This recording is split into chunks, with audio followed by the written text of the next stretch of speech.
मौजूद हैं लोहारू विधानसभा के एसडीएम कार्यालय में और यहां पर 136 दिन से लगातार किसानों का धरना चल रहा है जो 2023 और 24 का बीमा क्लेम घोटाला हुआ और उसी को लेके आज किसानों द्वारा एक महापंचायत का ऐलान किया गया था। लोगों में आक्रोश बहुत है।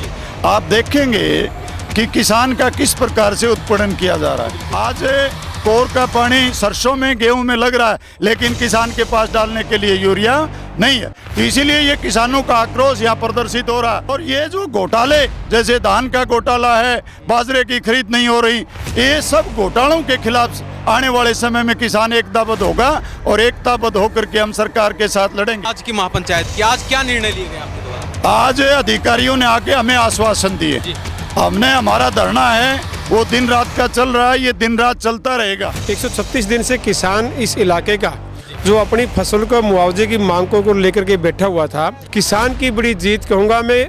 उसी एसडीएम साहब ने जो 3 दिन पहले कहते थे कि आपको नोटिस निकाल दिए गए हैं, बाहर किया जाएगा, खदेड़ दिया जाएगा, उठा दिया जाएगा, नहीं रहने दिया जाएगा, उसी एसडीएम साहब ने आज ये अपनी ज़बान से स्वीकार करने पर इन लोगों ने मजबूर कर दिया कि आप लोकतंत्र का अंदर लोकतांत्रिक अधिकार है। फसल बीमा योजना के नाम से पैसा इकट्ठा कर रखा था, उस पैसे का किसान का हक बनता है, वो समय रहते उनका ब्याज समेत पैसा वापस करें। हमारी लड़ाई तो वहाँ तक पहुँचाने के लिए हम दृढ़ संकल्प हैं, हम उसको लेके रहेंगे, ऐसे छोड़ते थोड़ी हैं। इस सरकार में आने के बाद ना तो किसान को खाद मिल रहा है, ना डीएपी, ना यूरिया हैं, और बिजली के कनेक्शन अभी तक बाकी पड़े हैं। इसके लिए हमने प्रोग्राम बनाया है। अब 9 जनवरी को हम ट्रैक्टर मार्च करेंगे भिवानी सचिवालय पर। किसान और मजदूर दोनों को निचोड़ रही है सरकार, इसलिए भारी रोष है। वो जाति और धर्म के आधार पर बांट रही है, लेकिन अब धीरे धीरे लोगों के समझ में आने लगा और लोग एकजुट होने लगे उसकी नीतियों के खिलाफ। निश्चित तौर पर ये उनकी कब्र खोद देगा आने वाले टाइम में। नमस्कार, स्वागत आपका हरियाणा न्यूज 24 पर। मैं हिमांशु लांबा मेरे सहयोगी विक्की मलिक के साथ मौजूद हैं लोहारू विधानसभा के एसडीएम कार्यालय में और यहां पर 136 दिन से लगातार किसानों का धरना चल रहा है जो 2023 और 24 का बीमा क्लेम घोटाला हुआ। लगभग 350 करोड़ रुपए का घोटाला किया गया और उसी को लेकर आज किसानों द्वारा एक महापंचायत का ऐलान किया गया था और वो महापंचायत अब संपन्न हो चुकी है। उसके बाद अभी जो निर्णय लिए गए हैं, क्योंकि एसडीएम साहब भी इनके बीच आए, काफी उन्होंने भी बातें बताई हैं, उनसे ये कितना सहमत हैं वो सारी बातचीत इनसे करेंगे। तो अभी हमारे साथ किसान नेता रवि आजाद, जोगेंद्र नैन जो घासीराम नैन जी के पुत्र हैं और जगरोशन जी भी मौजूद हैं, उन सभी से बातचीत करेंगे। जी मास्टर जी, सबसे पहले स्वागत आपका हरियाणा न्यूज 24। सबसे पहले तो मैं हरियाणा न्यूज़ 24 का स्वागत करता हूं कि आज के जो तानाशाही रवैया सरकार का है, आप भी उस तानाशाही के शिकार हैं और हम सरकार से कहना चाहते हैं कि लोकतंत्र का जो चौथा स्तंभ है उस पर किसी प्रकार के वार ना किया जाए। यदि ऐसा हुआ तो इसके लिए भी हम आंदोलन लड़ने के लिए तैयार हैं। मास्टर जी, बात करें आज की महापंचायत की, क्या रहा? आपने कभी सोचा था कि इतनी भीड़ भी यहाँ पर पहुँच जाएगी? ये हमें इस बात का पूरा एहसास था कि लोगों में आक्रोश बहुत है। आप देखेंगे कि किसान का किस प्रकार से उत्पीड़न किया जा रहा है। सरकार ने सारी बसें हैं वो चारों तरफ से रंगी हुई कि 24 फसलों की एमएसपी पर खरीद हो रही है। हम अपना बाजरा बेचने के लिए तैयार थे। आप किसी भी मंडी से 87 मंडियां बाजरे की चलनी थी, एक मंडी में बाजरे का एक दाना बिकाओ तो आप हमें कह सकते हैं। इसी प्रकार से आज कपास की खरीद का एक ढोंग रचा जा रहा है, ना कपास खरीदी जा रही। कहने को मूंग का जो एमएसपी है 8,967 रुपये है, लेकिन बाजार में मूंग की फसल है वो 1,500 रुपये से लेकर के 4,500 रुपये बिक रही है। और हम मांग कर रहे थे कि स्वामीनाथन आयोग की रिपोर्ट के अनुसार एमएसपी मिले, लेकिन हमें तो A2+FL के अनुसार भी नहीं मिल रही। इसीलिए किसान परेशान है। आज भिवानी में खाद की स्थिति क्या है? जो पुराना जंक्शन था हमारा, उस पर ना आकर के कह रहे हैं कि सिटी रेलवे स्टेशन पाएगी। वो फैसला सरकार ने करना था, न कि किसान ने। लेकिन किसान पिछले 20-22 दिन से यूरिया के लिए दर दर भटक रहा है। आज कोर का पानी सरसों में गेहूं में लग रहा है लेकिन किसान के पास डालने के लिए यूरिया नहीं है, तो इसीलिए ये किसानों का आक्रोश यहाँ प्रदर्शित हो रहा है। और आने वाले समय में किसान की जो समस्याएं वो बढ़ रही हैं। ट्यूबवेल कनेक्शन नहीं मिल रहे, बाढ़ का कोई रिलीफ नहीं मिला, और ये जो घोटाले जैसे धान का घोटाला है, बाजरे की खरीद नहीं हो रही, ये सब घोटालों के खिलाफ आने वाले समय में किसान एकताबद्ध होगा और एकताबद्ध होकर के हम सरकार के साथ लड़ेंगे। हमारा ट्रैक्टर था, हमारा गड्ढा है वो फसल बोने का, लाने का, ले जाने का। पहले तो क्या किया कि एनसीआर में उसकी उम्र 10 साल कर दी गई, और अब क्या कह रहे हैं, उसकी आरसी का खर्च था 1500 रुपये लगते थे, आज 10,000 से ज़्यादा उसका कर दिया गया है। तो किसान आंदोलन ना करे, सड़कों पर ना आए, ये तो हम किसान से आशा नहीं कर सकते। हम आने वाले समय में इस अपने आंदोलन को और तेज करेंगे और अपनी लड़ाई को मुकाम तक लेकर के जाएंगे। बात करें आज की महापंचायत की, आज क्या निर्णय लिए गए आपके द्वारा? आज अधिकारियों ने आके हमें आश्वासन दिए। हमने, हमारा धरना है वो दिन रात का चल रहा है, ये दिन रात चलता रहेगा। हम इस पर विचार तो करेंगे कि आने वाले समय में हमारे आंदोलन को और किस प्रकार से मोल्ड करें उसको, ताकि अपनी मांगों को मनवाया जा सके। हम इस पर रिव्यू तो करेंगे आने वाले समय में, 1-2 दिन में हमारी बैठक करके, लेकिन हम इस आंदोलन को आने वाले समय में अपनी मांगों को मनवाने के लिए तेज करना चाहते हैं। तो ये हमारी आगामी योजना है। आपके बीच में एसडीएम साहब मौजूद हुए, तो उन्होंने क्या कुछ कहा है? एसडीएम साहब ने जो हमारी, अब हमने सभी एमपी को ज्ञापन दिए, आपको भी पता है, सांसद महोदया ने भी उठाया और लोकसभा सांसद चौधरी धर्मवीर ने भी विधानसभा में भी उठी। उसके बाद थोड़ी सी चीज़ आगे बढ़ी है। जो चीज़ें एक चेयर से फैसला हो रही थी, अब उसकी बजाय SGRC बनी है, लेकिन वहाँ भी किसान के साथ ज्यादती की जा रही है। राजेश खुल्लर जी ने मीटिंग में कहा था कि इसमें किसानों के 2 प्रतिनिधि होंगे। उन्होंने यहाँ तक कहा कि क्यों ना भाई नेम आप इन लोगों को रखना चाहते हैं, लेकिन वो SGRC बनने के बाद किसानों का कोई प्रतिनिधि नहीं है। एक तो ये हमें उस कमेटी से दिक्कत है, और वो जल्द सुनवाई करे। हम ये भी कहना चाहते हैं, क्योंकि कमेटियों का निर्माण होता है किसी मामले को लंबा खींचने का। हम कहना चाहते हैं कि इनकी जल्द मीटिंग करके और फैसला जल्द किया जाए, ताकि किसान को कोई रिलीफ मिल सके। अभी एसडीएम साहब ने जो निर्णय, जो फैसले सुनाए, उनसे कितना सहमत है? अभी उनके फैसले कहाँ, अभी तक वो इम्प्लीमेंट कितना होता है, इस बात पर निर्भर करेगा कि हम उनसे कितने संतुष्ट। वो इम्प्लीमेंट होते हमें नजर आए तो हम उनकी बात का स्वागत करेंगे। यदि इम्प्लीमेंट नहीं हुए, हमें लॉलीपॉप दे दिया, तो हम इस बात का कोई स्वागत नहीं करेंगे। जी, बने रहिए।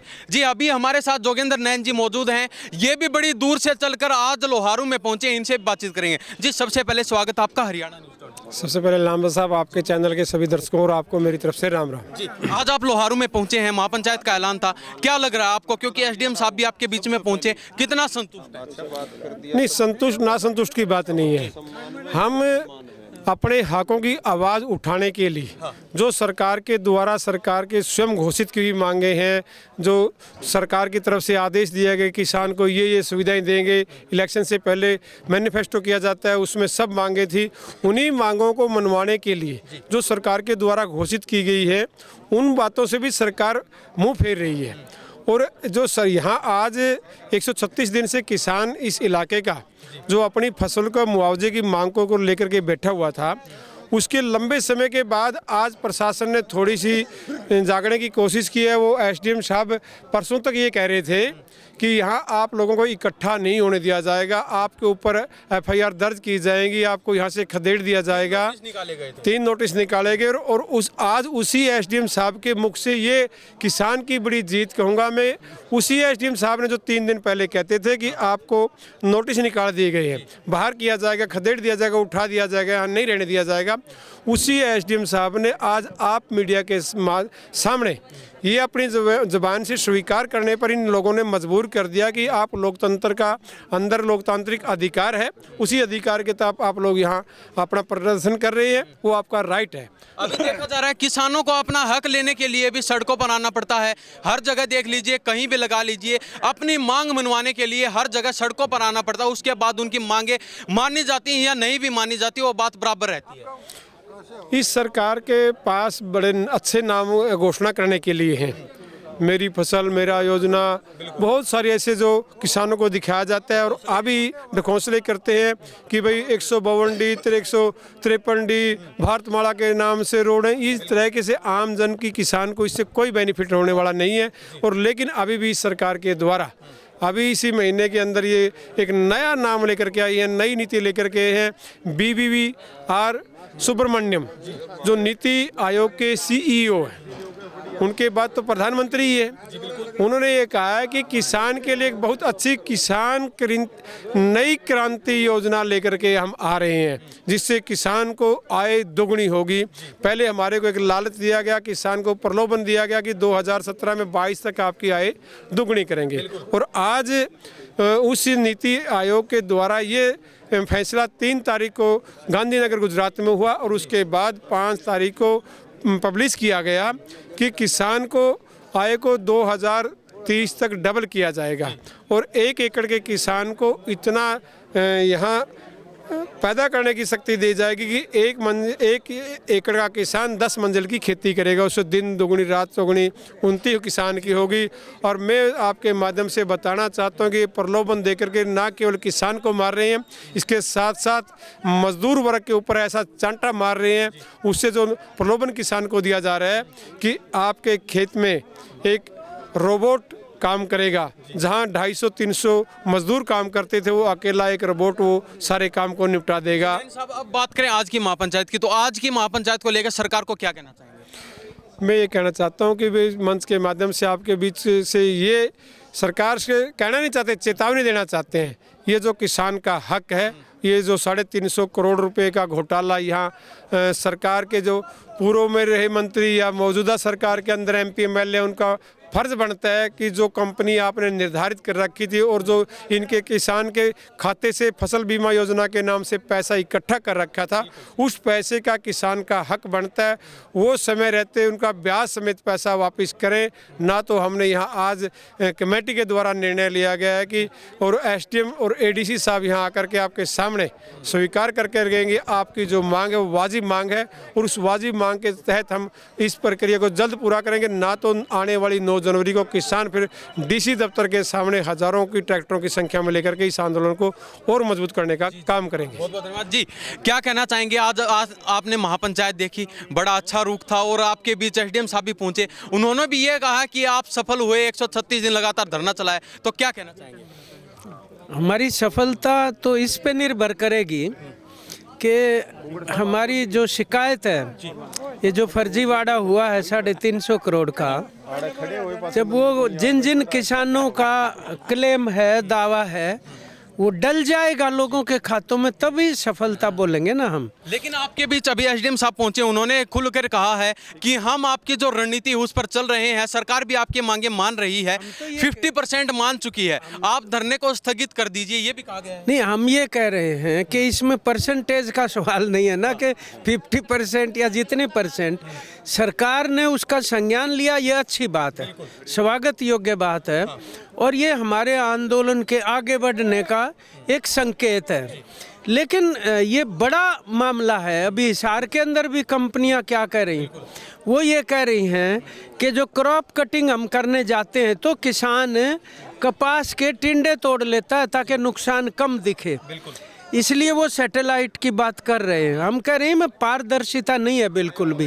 प्रधानमंत्री फसल बीमा योजना अगर इसका नाम है, तो प्रधानमंत्री की जिम्मेदारी नहीं कि वो पारदर्शिता सुनिश्चित करे, और जो भी प्रीमियम जितना बड़ा जा रहा है, तो खुद लोकसभा में पार्लियामेंट में मंत्री मानते हैं कि 47,000 करोड़ रुपया वो कमा चुकी, तो आप निजी कंपनी को दे रहे हो। हम ये कह रहे हैं LIC जैसी कोई सरकारी कंपनी क्यों नहीं हो सकती फसल बीमा की भी, जिसके अंदर इस प्रकार का कोई निजी लूट करने का स्कोप घट जाए, मतलब ये हमारा कहना है। तो आज की महापंचायत को लेके क्या कहना चाहेंगे सरकार? आज की महापंचायत तो हमारी सफल थी, और जो बात हम उठा रहे हैं इतने दिन से, उसके लिए 140 दिन तो नहीं 136 दिन नहीं लगने चाहिए थे ना। देखो, लेकिन अभी भी मानी नहीं गई आपकी। हम खुद कर इसीलिए आंदोलन स्थगित करने की स्थिति नहीं है।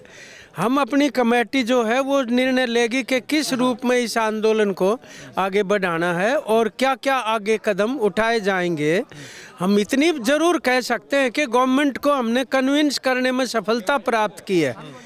कि आप जो बात कर रहे हैं वो सही है, और लिखित में उन्होंने माना कि इसके अंदर फर्जीवाड़ा नजर आ रहा है। मतलब हमारी लड़ाई तो वहाँ तक पहुँचाने के लिए हम दृढ़ संकल्प हैं, हम उसको लेके रहेंगे, ऐसे छोड़ते थोड़ी हैं। चाहे किसी कदम पे इतना हमारा आत्मविश्वास है। कदम क्या, देखो हम शांतिपूर्ण आंदोलन हमने पहले भी 13 महीने का चलाया, 380 दिन का आंदोलन, 750 शहीद हुए, और वो पूरी तरह शांतिपूर्वक था। हमने पत्ता तक नहीं टूटने दिया कभी भी।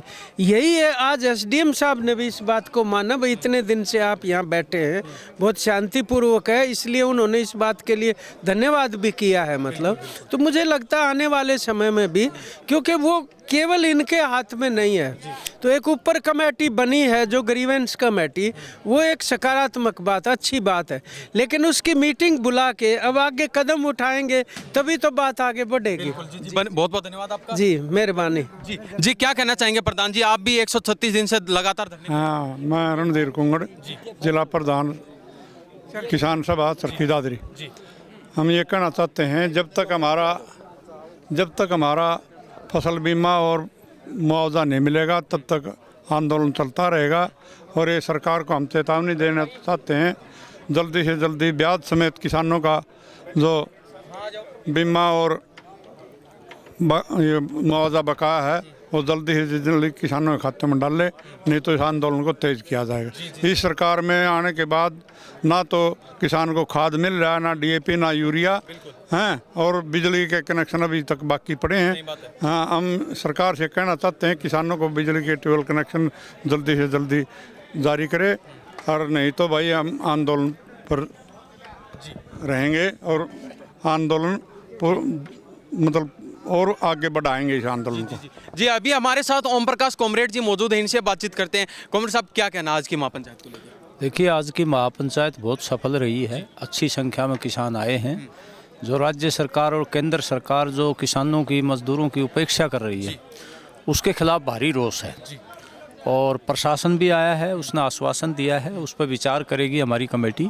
लेकिन हमने सरकार को मजबूर करने के लिए कि हमारे को न्याय दे, ये जो बीमा फ्रॉड हुआ है ये पैसा किसानों को मिले, तो इसके लिए हमने प्रोग्राम बनाया है। अब 9 जनवरी को हम ट्रैक्टर मार्च करेंगे भिवानी सचिवालय पर, और इस दौरान तैयारी करते हुए गाँव में बड़ी बड़ी सभाएँ करेंगे।